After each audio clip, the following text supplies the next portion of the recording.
नमस्कार प्रिय दर्शक बंधु मु शंकर ओम शरण आज से मिशन शक्ति महिला मान विषय कहबी जो माने 7 मास तले स्कूटी किणी भारी खुशी होते सरकार तांको प्रतिश्रुति देइथिले पंचायत स्तर रे जीपीएलएफ रो सभापति संपादक एवं ईसी मेंबर आकार रे सरकार तांको नियुक्ति देइथिले बा रखिथिले मासिक दरमा थिला 2500 टंका ता देहरे स्कूटी बाबद रे किस्ती सुझा हबो 2007 टंका सुध नथिला भारी खुशी होई कि महिला माने किणी देइथिले स्कूटी 7 मास धरी से माने टेंशन रे नथिले बा सेमानंक मन भितर टेंशन नथिला जे आमको जो दरमा सरकार दउची सेथरु किस्ती पळै जाउची 2007 टंका आ बाकी पैसा हमर जहाँ जमिति हो आमे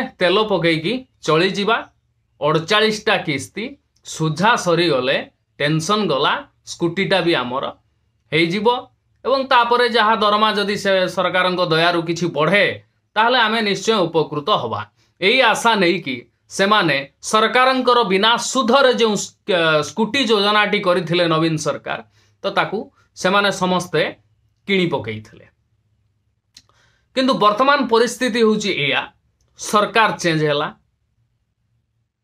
सरकार चेंज हैला परे पंचायत स्तर रे जो संघ थिला जीपीएलएफ रो जो संघ थिला से संघ रे सदस्य माने मध्य धीरे धीरे चेंज हेबा को लागि चंती आ जो माने मिशन शक्ति बा सरकार को स्कूटी योजना तरफ स्कूटी नहीं थिले सही महिला माननकू बीजेपी सरकार मोहन सरकार वर्तमान बाद दउची सेमानंकु छटेई कर दिया जाउची किंतु पूर्व सरकार सेमानंकु प्रतिश्रुति देइथला जेते दिन पर्यंत स्कूटी लोन आपण माने सुझी नांती सेते दिन पर्यंत आपण मानंकु चाकरी रु बा आपनकु केई छटेई करि परिबे नाही किंबा आपनकु केई काढी परिबे नाही आपण मध्य जॉब छाडी की जाई परिबे नाही जदि भी जानती ताले आपण निजे सुझीवा दायित्व नेबे स्कूटी रो किस्ती आपण माने सुझीबे किंतु वर्तमान परिस्थिति रे सरकार जेतेबेले चेंज हैला सरकार चेंज हैला परे जो महिला माने स्कूटी पाइथिले से महिला माननकु मध्य चेंज करा जाउची नुआ टीम गठन होउची नुआ संघ गठन होउची सभापति संपादक ईसी मेंबर सबु किछि नुआ होउचंती जहा फल रे जो महिला माने स्कूटी नेइथिले जो महिला माने निज सेई चाकरीटिकू बा से जो संस्था रे रहीगिरी से माने गुटे माइंड मेकअप करी नहीं थिले बा कन्फर्म हो जाइथिले जे आमे स्कूटी किस्ती न सुझिला पर्यंत आमु केही एठू विदा करिवे नाही जोटा कि सरकारी प्रतिश्रुति थिला सरकारी प्रतिश्रुति अनुसार आमु केही विदा करि परिबे नाही तेणु आमर किस्ती मध्य सुझा चलिबो आमर स्कूटी मध्य आमर हेकी रहिबो आमको तो सुध दबा को पड़ुनी केवल जेति की पैसा रे जो स्कूटीटा किना जाइछि सेही किस्तीटा आमे दउछु किंतु वर्तमान परिस्थिति रे सरकार चेंज हैला परे आक्रोशमूलक भावे सेही महिला माननकू जेतबेले बाद दे दिया जाउछि जो माने स्कूटी पाइथिले से माने एबे जिबे कुआडे करिवे कोन स्कूटी रो किस्ती केमिति सुझिबे कारण स्कूटी कंपनी बा जोटू से माने स्कूटी किनिचंती बा जो बैंक लोन देइछि से तो जहाँ भी हेले किस्ती नब से तो किस्ती छाड़बनी ताहले एमाने स्कूटी किस्ती को सुझिबो किमिति एटा सबु प्रकार माने सबुठु बड़ प्रश्न वर्तमान सामाजिक जीवन रे गाँ गहली क्षेत्र रे वर्तमान जो स्कूटी को लेके 7 मास तले से माने भारी खुशी होउथले 7 मास हला खुशी होउथले काहेकि ना किस्तीटा तांकर दरमार कटि जाउची सेमानकु आउ किस्ती दबा को पड़ू नाही वर्तमान से स्कूटी तांकु कंदेइबारे लागिछि सरकार चेंज हैला ठीक अछि किंतु जो योजनाटी को करा जाइथला मिशन शक्ति महिला माननक पाई से महिला माने एटलिस्ट जो सरकार सेठी नवीन बाबू प्रतिश्रुति माने गुटे सरकार तांकु प्रतिश्रुति देइथला जे जेते पर्यंत स्कूटी रो किस्ती सुजा न होईछि सेते पर्यंत तुमको कढा जीवो नाही चाकरीरु एटलिस्ट तांको स्कूटी किस्तीटा सुझिवा पर्यंत गोटे विवेकी मनीष परी से चाकरी न काढ़ी भल होता ସବୁବେଳେ ଦାଉଟା ଛୋଟ ମାଛ ଉପରେ କାହିଁକି ସାଧୁଛ? ବଡ଼ ବଡ଼ ମାଛ ଖସି ଯାଉଛନ୍ତି।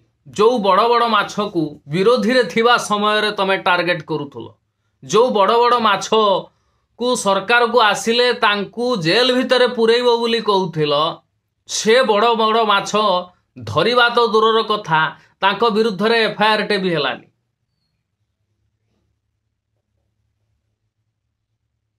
ପାଣ୍ଡିଆନକୁ ଧରିବ, ପାଣ୍ଡିଆନକୁ ଜେଲ ଭିତରେ ପୁରେଇବ, ଚିଟଫଣ୍ଡ ଚୋରଙ୍କୁ ଜେଲ ଭିତରେ ପୁରେଇବ, ଯୋଉମାନେ ସବୁ ଚିଟଫଣ୍ଡ ନେଇଛନ୍ତି ତାଙ୍କ ତଣ୍ଟି ଚିପିକି ତାଙ୍କୁ ପୁରା କଢାଯିବ ସେ ପଇସା। କେତେ କେତେ ବାହାସ୍ଫୋଟ, କେତେ କେତେ କଥା। ଖଣି ଚୋରଙ୍କୁ ଧରାଯିବ, ବାଲି ମାଫିଆଙ୍କୁ ଧରାଯିବ, ମଦ ମାଫିଆଙ୍କୁ ଧରାଯିବ, ସେ ସବୁ ସାଇଲେଣ୍ଟ। କିନ୍ତୁ ଯୋଉ ମିଶନ ଶକ୍ତି ମହିଳା ମାନେ ସରକାରଙ୍କ ଉପରେ ଭରସା କରିକି, ସେ ନବୀନ ସରକାର ହୁଅନ୍ତୁ କିମ୍ବା ସେ ଗାଦିରେ ଆଉ କିଏ ବସନ୍ତୁ, ସରକାର ତାଙ୍କୁ ସେଠି ପ୍ରତିଶ୍ରୁତି ଦେଇଥିଲା ଯେତେ ପର୍ଯ୍ୟନ୍ତ ସ୍କୁଟି ଲୋନ୍ ସୁଝା ହେଇନି ସେତେ ପର୍ଯ୍ୟନ୍ତ ତମକୁ ଚାକିରିରୁ ବା ତମର ସେ ଯୋଉ କର୍ମସଂସ୍ଥାନରୁ କେହି କାଢି ପାରିବେ ନାହିଁ, ସରକାର ବି କାଢି ପାରିବ ନାହିଁ। ତେଣୁ ସରକାର ଚେଞ୍ଜ ହେଲା ପରେ ସରକାରୀ ନିୟମ କାନୁନଟାକୁ ଚେଞ୍ଜ କରିଦେବାଟା କେତେ ଦୂର ଯୁକ୍ତିଯୁକ୍ତ? ସେମାନଙ୍କ ପାଖରେ ଯଦି ପଇସା ଥାନ୍ତା, ସେମାନେ ଯଦି ଧନୀ ଘରର ମହିଳା ହେଇଥାନ୍ତେ, ସେମାନେ କିସ୍ତିରେ କାହିଁକି କିଣିଥାନ୍ତେ? ଯଦି କିସ୍ତିରେ ବି କିଣିଥାନ୍ତେ ତାହେଲେ ସରକାର ଉପରେ ସେ କାହିଁକି ଡିପେଣ୍ଡେଣ୍ଟ ହେଇଥାନ୍ତେ? ସେ ତ ନିଜେ ନିଜେ ସୁଝି ଦେଇଥାନ୍ତେ। ଗରିବ ଗୁରୁବା ଶ୍ରେଣୀ ମହିଳା ସ୍କୁଟିଟେ ଭାରି ଖୁସି ହେଇକି କିଣିଥିଲେ ଯେତେବେଳେ ସରକାର ତାଙ୍କୁ ପ୍ରତିଶ୍ରୁତି ଦେଇଥିଲେ ଯେ ତମେ ସ୍କୁଟି କିସ୍ତି ନ ସୁଝି ସାରିଲା ପର୍ଯ୍ୟନ୍ତ ତମକୁ ଚାକିରିରୁ କଢାଯିବ ନାହିଁ ଏବଂ ତମକୁ ଯୋଉ ମାସକୁ 2500 ଟଙ୍କା ଦିଆଯାଉଛି ସେଥିରୁ 2007 ଟଙ୍କା ପଳେଇଯିବ ସ୍କୁଟି କିସ୍ତିରେ। ତେଣୁ ସେମାନେ ମାଇଣ୍ଡ ମେକଅପ୍ କରିଥିଲେ ଯେ ଆମେ ଯୋଉଠି ବି ଥାଉ ସେମାନେ ସେତିକିରେ ଖୁସି ହେଇକିରି ସ୍କୁଟି କିଣି ଦେଇଥିଲେ, କାରଣ ସରକାରଙ୍କର ନିର୍ଭରଯୋଗ୍ୟ ପ୍ରତିଶ୍ରୁତି ଥିଲା। ସେ ମୁଖ୍ୟମନ୍ତ୍ରୀ ଆସନ ହିଁ ତାଙ୍କୁ ପ୍ରତିଶ୍ରୁତି ଦେଇଥିଲା। ସରକାର ଚେଞ୍ଜ ହେଇଗଲେ, ସରକାର ଚେଞ୍ଜ ହେଇଗଲେ ବୋଲି ଗରିବ ପେଟକୁ ତମେ ଲାତ ମାରିବ। ସେ ମିଶନ ଶକ୍ତିର ମହିଳା ମାନେ କଣ ଏମିତି ଅସୁବିଧା କରି ପକେଇଥିଲେ ଯେ ତାଙ୍କରି ଉପରେ ଦାଉ ସାଧୁଛ? ଏଟଲିଷ୍ଟ ତାଙ୍କୁ ସ୍କୁଟି କିସ୍ତିଟା ସୁଝିଲା ପର୍ଯ୍ୟନ୍ତ ରଖିଥାଅ, ତାପରେ ନହେଲେ କାଢିଦେଲେ କିଛି ଅସୁବିଧା ନାହିଁ। ତାଙ୍କର ସ୍କୁଟିଟା ଏଟଲିଷ୍ଟ ତ ତାଙ୍କ ପାଖରେ ରହିବ, ସେ ତାଙ୍କର ତାପରେ ଯାହା କରନ୍ତୁ। ସ୍କୁଟି କିସ୍ତିଟା ସୁଝି ସାରିଲା ପର୍ଯ୍ୟନ୍ତ ତ ତାଙ୍କୁ ରଖିବା ଦରକାର ନା? ସେତିକି ବିବେକ ନାହିଁ, ବିବେକ ମରିଯାଇଛି।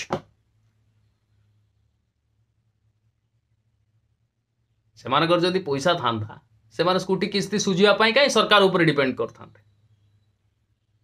ନିଜେ ତ କିଣି ପକେଇଥାନ୍ତେ। ତେଣୁ ସେମାନଙ୍କର ଆର୍ଥିକ ଅଭାବ ଅଛି ବୋଲି ସରକାର ତାଙ୍କୁ ନିର୍ଭରଯୋଗ୍ୟ ପ୍ରତିଶ୍ରୁତି ଦେଇଥିଲା ବୋଲି ସେମାନେ ସ୍କୁଟି କିଣିଥିଲେ। ବର୍ତ୍ତମାନ ସେ ସ୍କୁଟି ଯେତେବେଳେ ସେ ମହିଳାଙ୍କୁ ତାଙ୍କର କର୍ମସଂସ୍ଥାନରୁ ଆପଣ କାଢି ଦଉଛନ୍ତି, ତାପରେ ସେମାନେ ଯିବେ କୁଆଡେ? ସେ ସ୍କୁଟି କିସ୍ତି ବାଲା ତ ଆସିକି ଯାହା ବି ହେଲେ ବସା ଉଠା କରେଇବ, ଅସୁବିଧାରେ ପକେଇବ। ତ ସ୍କୁଟି କିସ୍ତି ତ ସେମାନେ ସୁଝି ପାରିବେନି। ଅନେକ ମହିଳା କହୁଛନ୍ତି ଆମର ତ ଚାକିରି ଚାଲିଗଲା, ଆମକୁ ଯାହା ଦି ପଇସା ମିଳୁଥିଲା ସେ ବି ଚାଲିଗଲା, ତେଣୁ ସ୍କୁଟି କିସ୍ତି ଆମେ ସୁଝି ପାରିବୁନୁ। ବ୍ଲକ ଅଫିସରେ ନେଇକି ସବୁ ଯାକ ସ୍କୁଟି ସେଠି ରଖିକି ନିଆଁ ଲଗେଇ ଦବୁ। ତାହେଲେ ସରକାରକୁ ଆସିଥିଲ, ଯାହା ଉପରେ ପ୍ରହାର କରିବା କଥା ତାକୁ ନ କରିକି ସାଧାରଣ ଗରିବ ଲୋକର ପେଟଟାକୁ କାହିଁ ନାତ ମାରୁଛ? ଏଇଟା ନିହାତି ଭାବରେ ଥରେ ନିଜ ବିବେକକୁ ପଚାର, ଯାହା କରୁଛ ଠିକ କରୁଛ ନା ଭୁଲ କରୁଛ। ଆଗକୁ ଆହୁରି ଇଲେକ୍ସନ ଆସୁଛି, ଏକା ମାଘକେ ଶୀତ ଯାଏନି। ଆହାର ଯୋଜନା ବନ୍ଦ କରିଦେବ ବାହାରିଥିଲ, ତାପରେ ଦେଖିଲ ଯେତେବେଳେ ପୁରା ସାରା ରାଜ୍ୟରେ ବିକ୍ଷୋଭ ଆରମ୍ଭ ହେଇଯିବ, ଆହାର ଯୋଜନା ବନ୍ଦ ହେଲା ମାନେ ଅବସ୍ଥା ଖରାପ। ତାପରେ ମନ୍ତ୍ରୀ ମହୋଦୟ ଯାଇକି ନିଜେ ଆହାର ଯୋଜନାରେ ଖାଇଲେ, କହିଲେ ନା ନା ଆହାର ଯୋଜନା ବନ୍ଦ ହବନି, ଆଉ କଣ ଦିଆଯାଇପାରିବ ଟିକେ ଚେଷ୍ଟା କରାଯିବ। ବହୁତ ଭଲ କଥା। ପୂର୍ବ ସରକାରଙ୍କର କିଛି ଯୋଜନା ବହୁତ ଭଲ ଯୋଜନା, ଯାହାକୁ ଆଉ ଟିକେ ମୋଡିଫାଏ କରିକି ଚଲେଇବାର ଅଛି।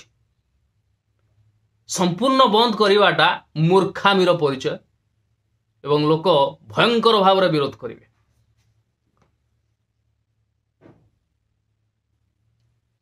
स्कूटी योजना गोटे भल चिंताधारा करिकी दिया जाइछि मिशन शक्ति महिला मानक। वर्तमान मिशन शक्तिर दायित्व खुद उपमुख्यमंत्री प्रभाती मैडम नहीं। तो जो महिला मानकू सही मुख्यमंत्री आसन निर्भर प्रतिश्रुति देइथला जे जेते दिन पर्यंत तुम स्कूटी रो किस्ती सुझिन सेते दिन पर्यंत तुमको चाकरी रु कढ़ा जीव ना। तो सही प्रतिश्रुति से मुख्यमंत्री आसन प्रतिश्रुतिटा रक्षा करंतु। से स्कूटी रो किस्तीटा सुझी सारंतु तापर से तांकर जुआड़े जाउछन जा। वर्तमान 7 मासर से किस्ती सुझी दीचंती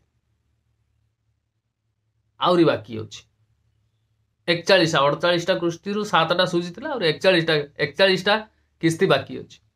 तो सुझीबे केमती? से कोन अंबानी आदानी परिवार महिला नहीं चंदी स्कूटी लोन? साधारण middle class lower middle class निहाती गरीब ये महिला माने तो नहीं चंदी ना स्कूटी लोन। एमानक ऊपर कहीं दाऊ साधुच? तमें जहाँ धरवा कथा जो कथा कही केउझर रे खनि चोर को धर पूरा ओडिशावासी अनेक रही खनि चोर को कौ दिन धरुच?